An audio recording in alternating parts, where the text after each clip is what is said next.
আমার জন্য একটু দোয়া করবেন, আল্লাহ তাআলা যেন আমার জিন্দেগীর ভুল ত্রুটিগুলো মাফ করে দেয়, টোটা ফাটা খেদমাত গুলোকে যেন আল্লাহ তাআলা কবুল করে নেয়।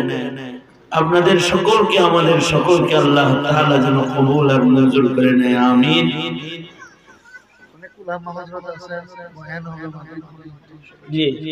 অনেক উলামা হযরতরা আছেন, মুফাসসির কুরআন হযরতরা আসছেন, মাগরিব পর্যন্ত মজলিস চলবে, কেউ যাবে না।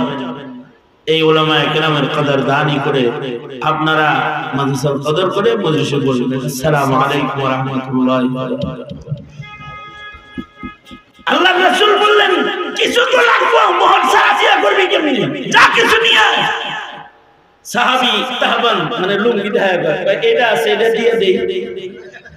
আল্লাহ রাসূল এটা যদি মোহর দস্তে পড়বি কি তুই? আল্লাহ আল্লাহ।